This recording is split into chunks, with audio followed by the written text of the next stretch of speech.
In terms of the asylum process, generally that process happens in the United States. So people either present themselves at the border or enter the United States and then begin that process here.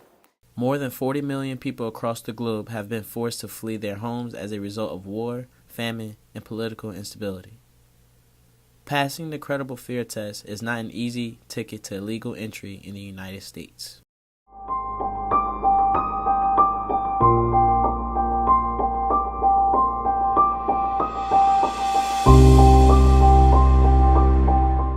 Meet Victor Pena.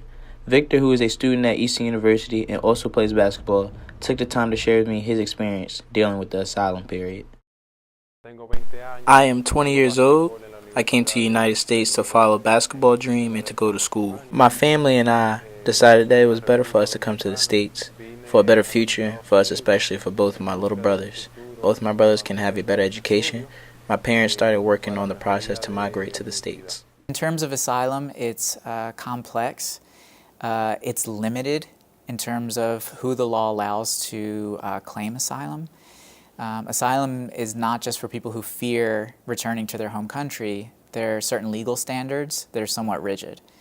And so you have to show not only that you fear persecution in your home country or you've faced persecution in your home country, it has to be on certain grounds. And so that you have to show that you fall within one of the 5 grounds. So your persecution has to be based on race, religion, nationality, political opinion, or being a member of a social group.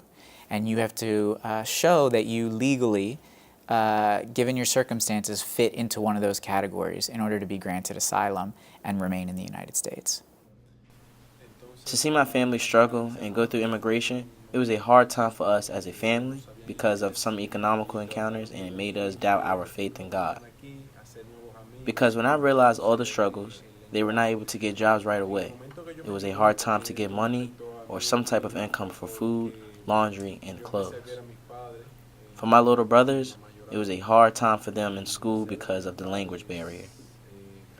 The moment I noticed it really started to affect my life, I noticed my parents weren't happy. One day I found my mother crying, and I realized this was affecting them emotionally. For me to see that, it was a very hard time because I look up to my parents, and I think high of them. Another thing that affected me was understanding English, but was afraid to speak it. In other words, I understood what people were telling me, but I was afraid to make a mistake in English. Something that really helped me was basketball. It was a way for me to escape and express myself. Made me forget about the struggles we were going through. Because of the hard moments, I was able to keep going and help my family think positive. Did you know, each year, thousands of non-citizens arriving at our border or already in the United States apply for asylum or protection from persecution? Those granted asylum have the opportunity to apply to live in the United States permanently, receive certain benefits, and be reunited with their family members.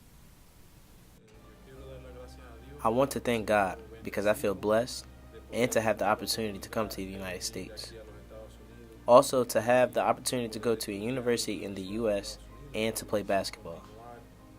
All of that is due because I had the opportunity to come to this great country. Now, my mother is a U.S. citizen, which I am grateful for. My little brothers are both still in school. I hope that in the near future, this could be a smoother transition for all other families that tried to come to the U.S. and that they have a better experience than the home country.